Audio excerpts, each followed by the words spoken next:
نک ویلوٹ ان دنوں بڑا بور ہو رہا تھا۔ زندگی بڑی یکساں اور ہموار چل رہی تھی۔ معمولی چیزوں کی چوری کا پیشہ اس نے اسی لیے اختیار کیا تھا کہ اس میں ہر نیا کیس دوسرے کیس سے مختلف اور دلچسپ ہوتا تھا، مگر آج کل یہ دلچسپی بھی معدوم ہوتی جا رہی تھی۔ اسے کم و بیش ایک ہی نوعیت کا کام مل رہا تھا۔ اگست کا آخری ہفتہ تھا اور وہ ابھی تک کئی پیشکشیں ٹھکرا چکا تھا، جن میں سے ایک اسے کانگریس لائبریری سے کسی کتاب کا نایاب ترین ایڈیشن چرانے کے لیے کہا گیا تھا۔ وہ گلوریا کے ساتھ اپنی موٹر بوٹ میں کافی دیر تک سیر کرنے کے بعد کنارے پر واپس آیا۔ ابھی اتر ہی رہا تھا کہ مچھیرا اس سے مخاطب ہوا۔ ایک آدمی تم سے ملنا چاہتا ہے، اس نے بتایا۔ وہ میرینا شاپ کے قریب تمہارا انتظار کر رہا ہے۔ گلوریا یہ سنتے ہی فکر مند ہو گئی۔ نک، اس نے کہا، اب تم پھر مجھے چھوڑ کر کہیں چل دو گے؟ ضروری نہیں، نک نے تسلی دی۔ آج کل میرا کام میں دل نہیں لگ رہا ہے۔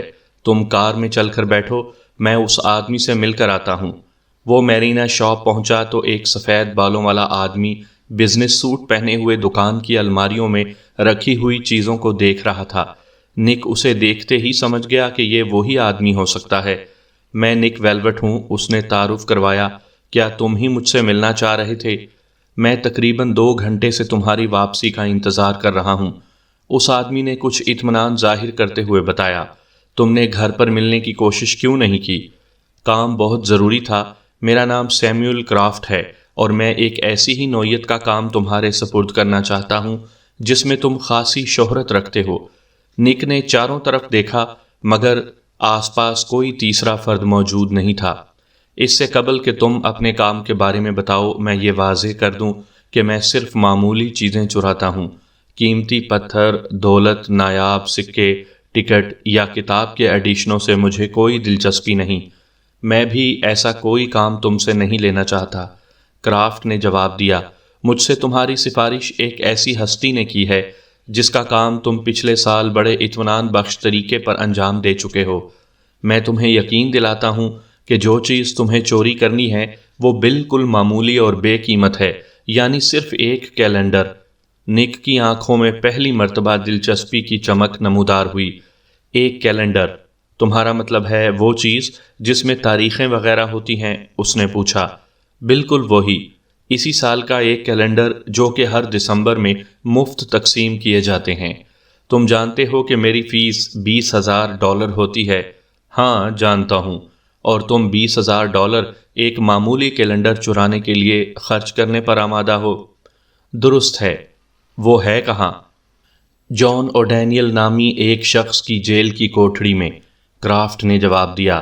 جان میڈلی کے جیل خانے میں قید ہے۔ مجھے معلوم ہوا ہے کہ کیلنڈر اس کی کوٹھڑی کی دیوار پر آویزاں ہے اور وہ مجرموں کے معروف طریقے کے مطابق اس کیلنڈر کو اپنی سزا کی مدت شمار کرنے کے لیے استعمال کر رہا ہے۔ تم جانتے ہی ہوگے کہ قیدی دنوں کا حساب لگانے کے لیے ہر گزرنے والے دن کی تاریخ کو ایک کانٹا بنا کر کاٹتے رہتے ہیں، اور تم چاہتے ہو کہ میں ایک فیڈرل جیل سے کسی مجرم کی کوٹھڑی میں لٹکا ہوا کیلنڈر چرا لاؤں؟ ہاں، میں تمہیں اس کام کے لیے تمہاری مقررہ فیس $20,000 ادا کرنے کے لیے تیار ہوں۔ اچھی بات ہے، مجھے منظور ہے، نک نے حامی بھر لی۔ بہت خوب، مزید ہدایات تمہیں ایک اور شخص سے ملیں گی جو عنقریب تم سے رابطہ قائم کرے گا۔ کرافٹ گھومنے ہی والا تھا کہ نک نے کچھ سوچتے ہوئے پوچھا، یہ جون اوڈینیل کس جرم میں سزا کاٹ رہا ہے؟ قتل، اغوا یا ناجائز منشیات کی سمگلنگ؟ اس کے جرم کی تمہارے لیے کوئی اہمیت نہیں، پھر بھی میں جاننا چاہتا ہوں۔ اسے 5 سے 10 سال تک کے لیے قید کی سزا سنائی گئی ہے، کرافٹ نے بتایا۔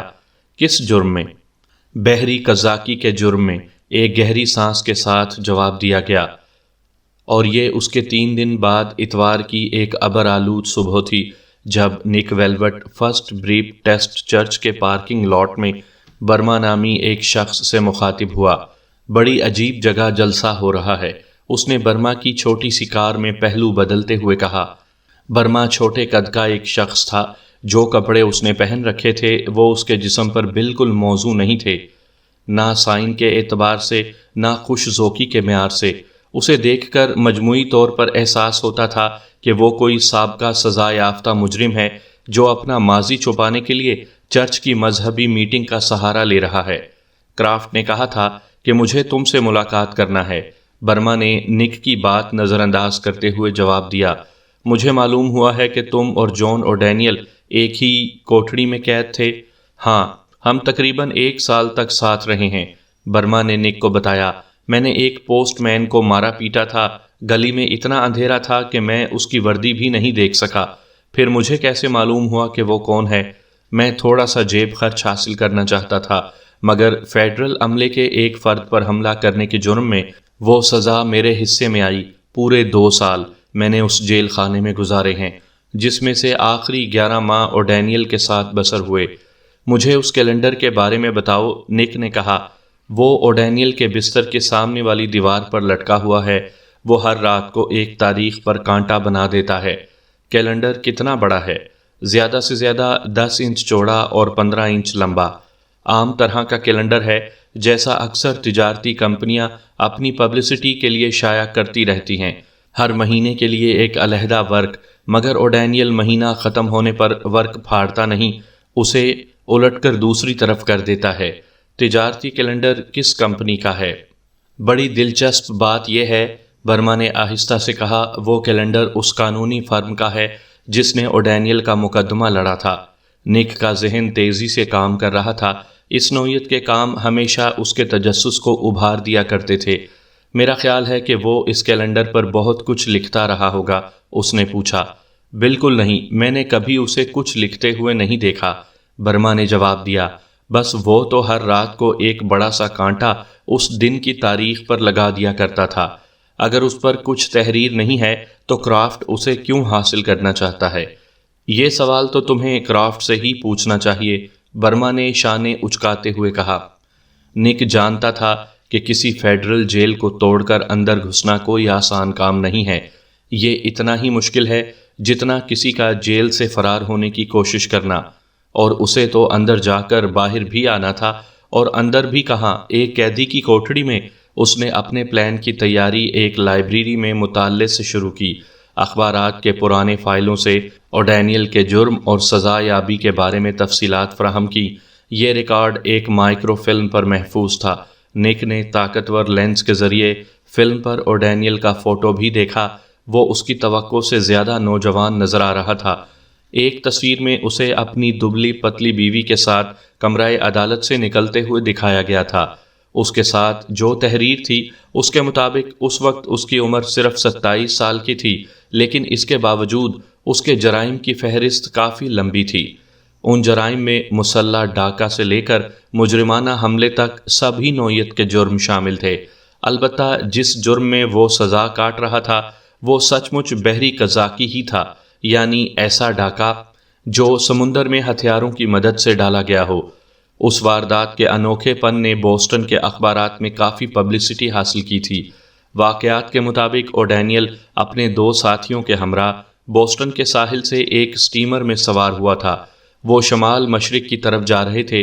پورٹلینڈ سے تقریباً 40 میل کے فاصلے پر انہوں نے ایک تفریحی لانچ پر، جس کا نام کوکو تھا، حملہ کیا۔ یہ لانچ ایک ٹیلی ویژن کمپنی کے صدر کی تھی۔ لوٹ میں انہیں $4.25 لاکھ کے قیمتی زیورات اور ہیرے جواہرات ہاتھ آئے، جو کہ لانچ میں سوار بڑے بڑے خاندانوں کی خواتین سے حاصل کیے گئے، مگر ڈاکہ انجام کار کامیاب ثابت نہیں ہوا۔ جب تینوں ڈاکو اپنے اسٹیمر پر واپس آئے تو لانچ کے ایک سیکیورٹی آفیسر نے فائرنگ شروع کر دی۔ نتیجے میں 2 ڈاکو زخمی ہو کر سمندر میں گر پڑے، اور اس سے پہلے کہ انہیں باہر نکالا جاتا وہ ڈوب گئے۔ تیسرا ڈاکو جان اوڈینیل اسٹیمر لے کر مینی کے ساحل کی طرف فرار ہونے میں کامیاب ہو گیا۔ اس کے بعد مبینہ طور پر اوڈینیل اس ساحل کے جزیروں میں اس وقت تک بھٹکتا رہا جب تک کھانے پینے اور پٹرول کی کمی نے اسے ساحل تک آنے پر مجبور نہیں کر دیا۔ ساحلی گارڈز نے اس کا اسٹیمر دیکھ لیا تھا، چنانچہ جیسے ہی وہ ڈیزرٹ آئی لینڈ کے ساحل پر لنگر انداز ہوا، اسے گرفتار کر لیا گیا۔ چوری شدہ زیورات اور قیمتی پتھر اس کے پاس سے برآمد نہیں ہوئے، نہ اسٹیمر میں ان کا کہیں پتہ چلا۔ اوڈینیل کا بیان تھا کہ لوٹ کا مال اس کے 2 ساتھیوں کے پاس تھا، جو ان کے ساتھ ہی سمندر میں تہہ نشیں ہو گیا۔ اپنے سابقہ جرائم اور اس حقیقت کے باوجود کہ اس کے پاس سے لوٹ کا مال نہیں مل سکا، اسے صرف 5 سے 10 سال تک کی سزا سنائی گئی، جو اس جیسے عادی جرائم پیشہ کے لیے بہت کم تھی۔ اس واقعے کو 1 سال سے کچھ زیادہ ہو چکا تھا۔ اس کا مطلب تھا کہ ابھی اسے مزید چند سال کاٹنا ہے۔ نک نے یہ ساری تفصیلات 2-3 بار پڑھیں اور مائکرو فلم واپس کر کے لائبریری سے نکل آیا۔ اب اسے ایک ایٹلس کی تلاش تھی۔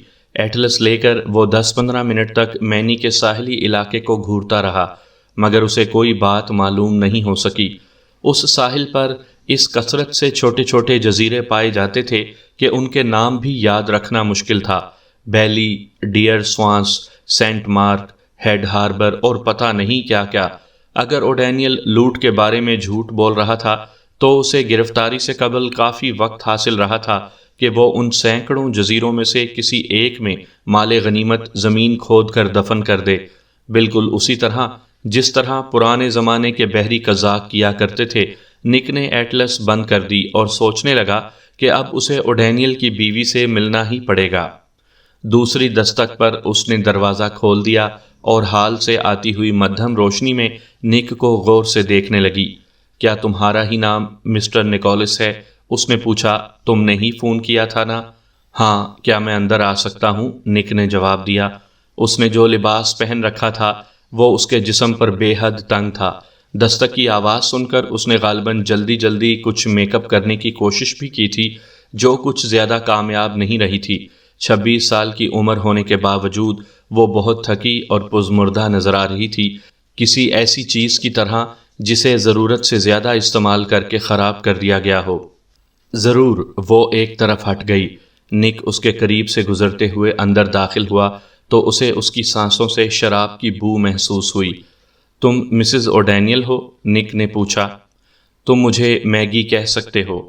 تم کچھ لوگے؟ شکریہ، اس کی ضرورت نہیں، نک نے جواب دیا۔ میں دراصل تمہارے شوہر کے بارے میں کچھ معلومات کرنے آیا ہوں۔ ارے وہ بڑا چالاک ہے، ہیرے دبا کے بیٹھا ہے اور مجھے تک نہیں بتا رہا کہ کہاں چھپائے ہیں۔ ڈرتا ہے کہ کہیں میں ہیرے لے کر کسی اور کے ساتھ نہ بھاگ جاؤں۔ وہ شریر انداز میں مسکرائی۔ ایک طرف اس کا ڈرنا کچھ غلط بھی نہیں ہے۔ بات یہ ہے میگی، نک نے کھنکار کر گلا صاف کرتے ہوئے کہا، میں سمندری جرائم کے بارے میں ایک کتاب لکھ رہا ہوں۔ شاید تم نے میرے مضامین لائف اور نیو یارک ٹائمز میں دیکھے بھی ہوں گے۔ بہرحال میں تمہارے شوہر سے اس کیس کے بارے میں معلوم کرنا چاہتا ہوں تاکہ میں اسے اپنی کتاب میں شامل کر سکوں۔ وہ تمہیں اس سے زیادہ نہیں بتا سکتا جتنا اس نے مجھے بتا رکھا ہے۔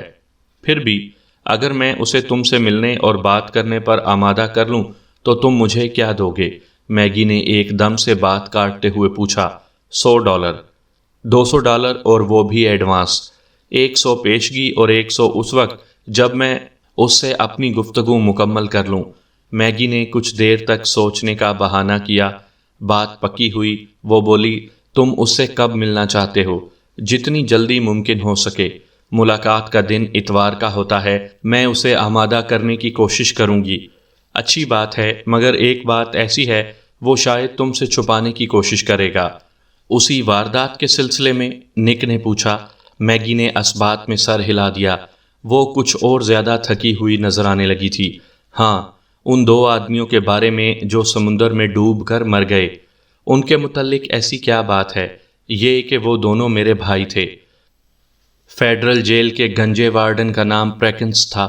وہ دیکھنے میں جیل کے وارڈن کے بجائے کسی چھوٹے موٹے شہر کا سیاسی لیڈر معلوم ہوتا تھا۔ تم سمجھتے ہو مسٹر نیکولس، فیڈرل جیل کے قواعد اور ضوابط اس کی اپنی سہولت کے اعتبار سے بالکل مختلف ہوتے ہیں۔ اس نے بتایا، ایک جیل میں جو بات جائز ہو دوسری جیل میں وہی بات ناجائز ہو سکتی ہے۔ مجھے معلوم ہے، نک نے جواب دیا۔ میں اس سے صرف اپنی کتاب کے بارے میں گفتگو کرنا چاہتا ہوں۔ اس کا انتظام تو زیادہ مشکل نہیں ہو سکتا۔ اگر اوڈینیل کو خود کوئی اعتراض نہ ہو تو تم اس سے کسی بھی ملاقات کے دن مل سکتے ہو، لیکن میں اس طرح ملنا نہیں چاہتا کہ ہمارے درمیان کوئی چیز حائل ہو، نک نے جواب دیا۔ میرا مطلب ہے کہ جس طرح میں اور تم اس وقت باتیں کر رہے ہیں، بالکل آمنے سامنے اس کی اپنی کوٹھری میں۔ یہ تو قطعی ناممکن ہے، پریکنس نے نفی میں سر ہلاتے ہوئے کہا۔ کسی قیدی کی کوٹری میں جا کر ملاقات کرنے کی اجازت تو اس کے وکیلوں کو بھی نہیں دی جاتی، تب پھر کسی پرائیویٹ آفس میں؟ وارڈن پریکنس جواب دینے سے پہلے کچھ ہچکچایا۔ یہ ممکن ہو سکتا ہے، اس نے رکتے ہوئے کہا، بشرط یہ کہ کچھ ضروری باتوں کا خیال رکھا جائے، مثلا ایک گارڈ ملاقات کے وقت تمہارے پاس موجود رہے، اور پھر ہر ملاقات سے پہلے تمہاری جامع تلاشی لی جائے۔ بات یہ ہے کہ اکثر ایسی ملاقاتوں کے بہانے قیدیوں تک ناجائز منشیات پہنچا دی جاتی ہیں۔ مجھے منظور ہے، نک نے جواب دیا۔ پہلی ملاقات آئندہ پیر کے دن کرانے کے بارے میں کیا خیال ہے؟ میں سمجھتا ہوں اس کا انتظام کیا جا سکتا ہے، پریکنس نے سوچتے ہوئے کہا۔ نک نے مسکراتے ہوئے اس کا شکریہ ادا کیا اور رخصت کی اجازت چاہی۔ اس کا منصوبہ بڑی عمدگی سے آگے بڑھ رہا تھا۔ ملاقات سے پہلے کے 2-3 دن نک نے جان اوڈینیل کی کوٹڑی میں پہنچنے کی ترکیب کے بارے میں سوچتے ہوئے گزارے۔ اس کے ذہن میں اس مشکل کے 3 حل نظر آ رہے تھے۔ ایک میں ذاتی خطرہ بہت زیادہ تھا، اس نے اس حل کو تیسرے نمبر پر رکھا۔ باقی 2 میں سے اس نے جسے پہلے آزمانے کا فیصلہ کیا وہ بڑا دیر طلب اور صبر آزما طریقہ تھا۔ اس کے مطابق اوڈینیل سے 2 ابتدائی ملاقاتیں کی اور ان میں اپنی مفروضہ کتاب کے موضوع کی روشنی میں سوالات کرنے اور ان کے جوابات نوٹ کرنے کے علاوہ اور کچھ نہیں کیا۔ اوڈینیل اپنی عمر سے کہیں زیادہ بڑا نظر آ رہا تھا۔ اس کے بیان کے مطابق اس کی پرورش کیتھولک عقیدے پر کی گئی تھی، ابتدائی تعلیم بھی ایک مذہبی مدرسے میں حاصل کی تھی۔ وہ اب بھی مدرسے کے کسی انعامی مقابلے میں ملنے والا گولڈ میڈل اپنے گلے میں پہنا ہوا تھا۔ اس کی باتوں سے اندازہ ہوتا تھا کہ اسے نک پر اعتماد نہیں ہے، اسی لیے وہ اس کے سوالات کے جوابات بہت رک رک کر اور مبہم انداز میں دے رہا تھا۔ ان دونوں نصف گھنٹے کی ملاقاتوں سے پہلے نک کی اچھی طرح تلاشی لی گئی تھی۔ تیسری ملاقات پر بھی یہ شرط برقرار رہی۔ وہ اس چھوٹے سے خالی کمرے میں اپنی سیٹ پر آ کر بیٹھ گیا جو عموماً مجرموں اور ان کے وکیلوں کی ملاقاتوں کے لیے استعمال ہوتا تھا۔ اوڈینیل آیا تو حسب سابق اس کے ساتھ ایک مسلح گارڈ بھی تھا۔ وہ بڑے اکتائے ہوئے انداز میں دیوار کے پاس کھڑا ہو گیا۔ اگر تمہاری کتاب کامیاب ثابت ہوئی تو کیا اس کے منافع میں سے مجھے بھی کوئی حصہ ملے گا؟ اوڈینیل نے پوچھا۔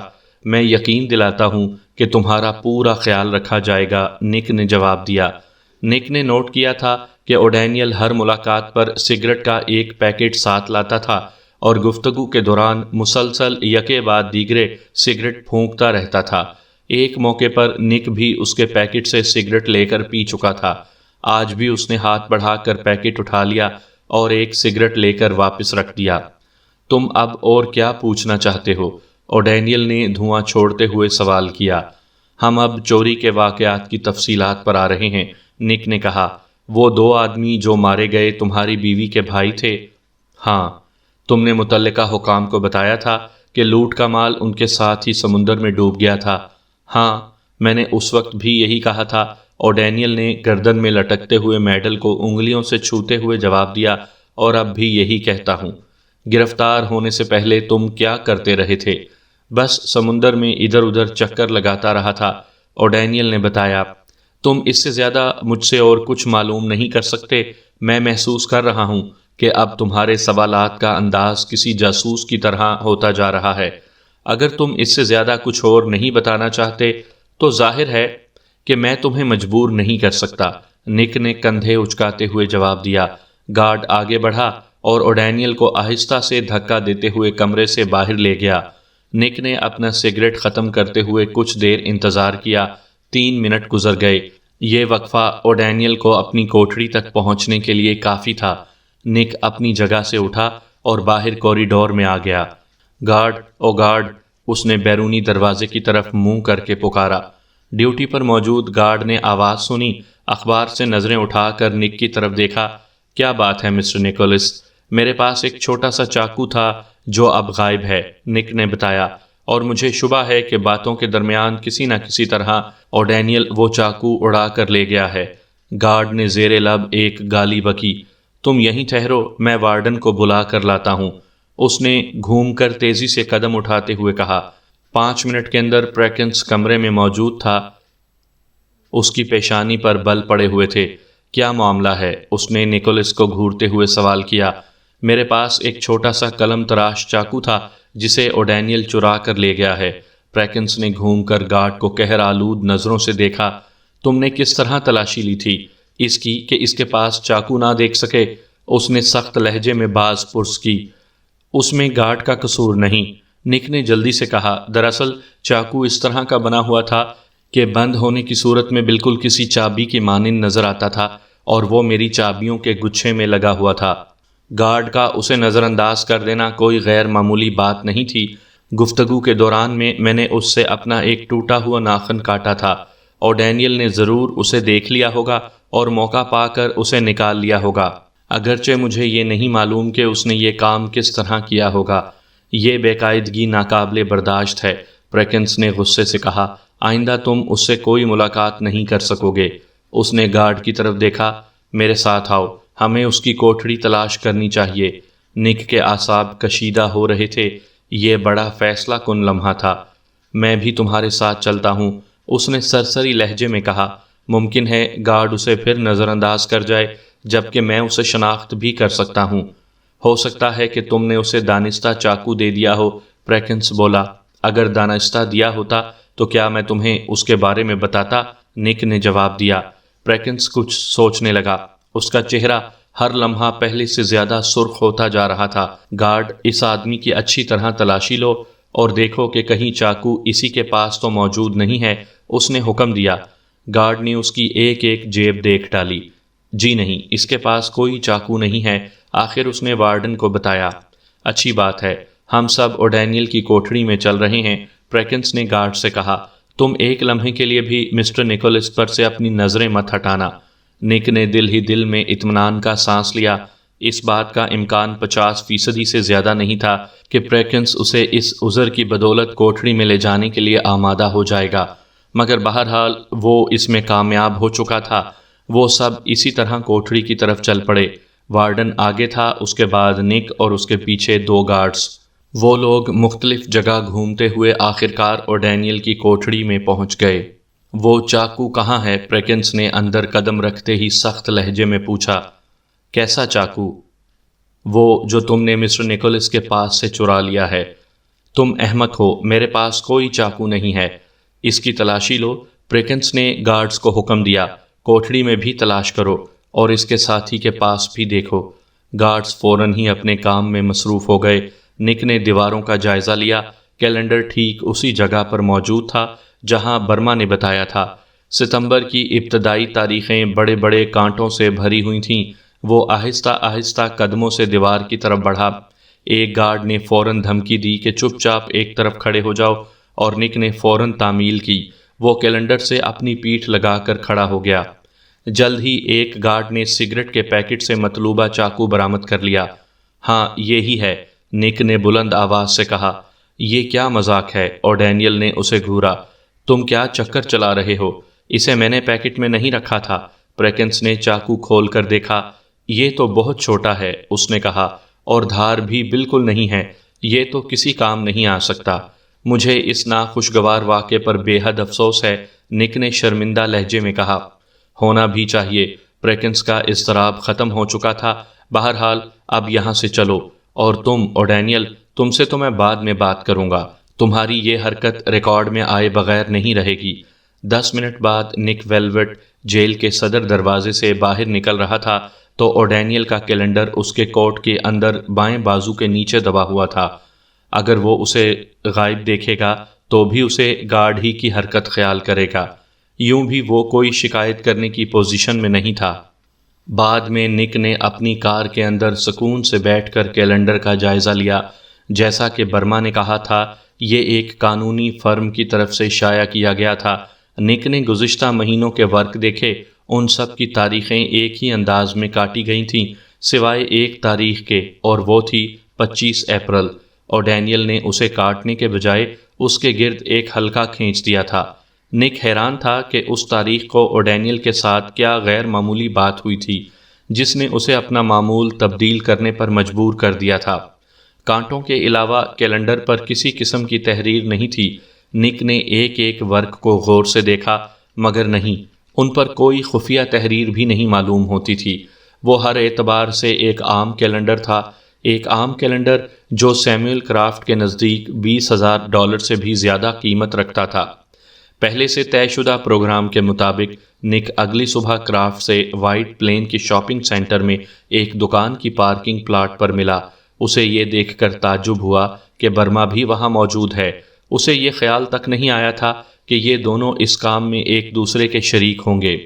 کیا تم کیلنڈر لے آئے؟ کرافٹ نے پوچھا۔ جب میں نے وعدہ کیا تھا تو کسی نہ کسی طرح پورا تو کرنا ہی تھا۔ نک نے ایک لمبے براؤن لفافے سے کیلنڈر نکالا اور کرافٹ کے ہاتھ میں دے دیا۔ اب تم اپنے وعدے کے مطابق میری فیس میرے حوالے کرو۔ ضرور ضرور، برما تمہیں اپنے ساتھ لے جا کر رقم دے دے گا۔ کرافٹ نے کیلنڈر کے صفحات الٹتے ہوئے جواب دیا۔ ہم اتنی بڑی رقم کار میں لانے کا خطرہ مول نہیں لینا چاہتے تھے۔ کہاں تک چلنا ہوگا؟ نک نے پوچھا۔ بس وہ سامنے تک، وہاں میری اسٹیشن ویگن کھڑی ہے۔ یہ بات نک کو پسند نہیں تھی، لیکن کوئی دوسرا چارہ کار بھی نہیں تھا۔ اچھی بات ہے، چلو، مجھے ذرا جلدی ہے، ابھی ایک ضروری کام سے جانا ہے، اس نے دروازہ کھول کر نیچے اترتے ہوئے کہا۔ جیسے ہی وہ اور برما کار سے اترے، کرافٹ نے موٹر سٹارٹ کی اور ہائی وے کی طرف روانہ ہو گیا۔ نک اسے جاتے دیکھتا رہا۔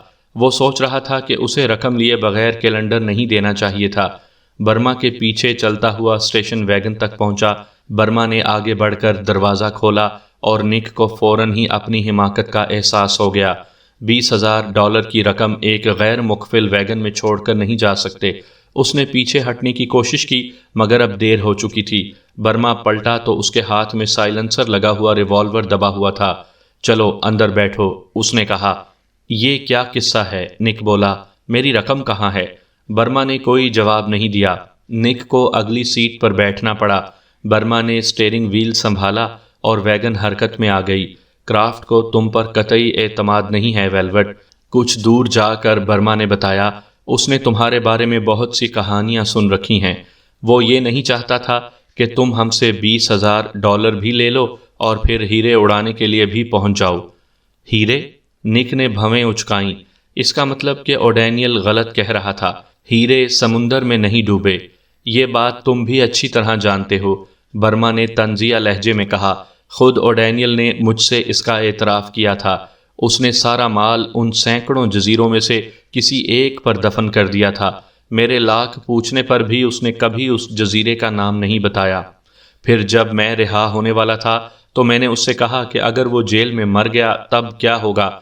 اس نے جواب دیا کہ اسے بھی اس بات کا خیال ہے، اسی لیے اس نے اس کیلنڈر میں یہ راز چھپا دیا ہے کہ ہیرے کہاں ہیں۔ میں نے ایک رات جب وہ سو رہا تھا تو کیلنڈر کے ایک ایک ورق کو دیکھا، لیکن کانٹوں کے علاوہ کوئی چیز نظر نہیں آئی۔ پھر جب میں جیل سے باہر آیا اور کرافٹ کو یہ بات بتائی تو اس نے مجھے احمق کا خطاب دیا اور کہا کہ وہ خود کیلنڈر کو دیکھنا چاہتا ہے۔ اور ڈینیل نے اس میں خزانے کا راز کس طرح چھپایا ہے، چنانچہ اس نے وہ کیلنڈر چرانے کے لیے تمہاری خدمات حاصل کیں۔ اسے تم پر اعتبار نہیں تھا مگر یہ بھی جانتا تھا کہ تمہارے سوا یہ کام اور کوئی کر بھی نہیں سکتا تھا۔ یہ کرافٹ ہے کون؟ اسی نے اوڈینیل اور اس کے سالوں کو سٹیمر دیا تھا کہ وہ اس پر سوار ہو کر سمندر میں کسی لانچ کو لوٹیں۔ لوٹ کے مال میں اس کا حصہ بھی تھا۔ یہی وجہ تھی کہ میں جیل سے نکل کر اس کے پاس پہنچا۔ مجھے امید تھی کہ وہ اس اطلاع کے بدلے لوٹ کا مال سمندر میں نہیں ڈوبا بلکہ کسی جزیرے میں دبا ہوا ہے، مجھے بھی اس میں حصے دار بنا لے گا، اور اس نے وعدہ کیا ہے، اور میری طرح وہ تمہیں بھی فریب دے گیا۔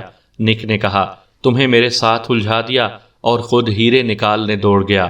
اگر ایسا کوئی وقت آیا تو میں اس سے بھی نمٹ لوں گا، برما نے ریوالور ہلاتے ہوئے جواب دیا۔ سرے دست تو مجھے تمہیں وہاں جانے سے روکنا ہے۔ نک اس پر جست لگانے کے لیے بالکل تیار تھا مگر وہ جانتا تھا کہ اتنی تنگ جگہ میں گولی سے بچنے کا کوئی امکان نہیں ہے۔ اچانک اس نے ایک گرے سیڈان کار کو ویگن کے ساتھ چلتے دیکھا۔ ایک لمحے کے لیے اسے کار میں بیٹھی ہوئی عورت کا چہرہ نظر آیا، دوسرے لمحے کار نے ویگن کو ٹکر ماری۔ برما کے لیے یہ حادثہ قطعی غیر متوقع تھا۔ وہ جھٹکا کھا کر نک کے اوپر لڑک گیا۔ نک نے جلدی سے ایک ہاتھ سے اسٹیئرنگ وہیل سنبھالا اور دوسرے ہاتھ سے ویگن روک دی۔ 22 بور کا سائلنسر لگا ہوا ریوالور اٹھایا اور دروازہ کھولتے ہوئے نیچے کود گیا۔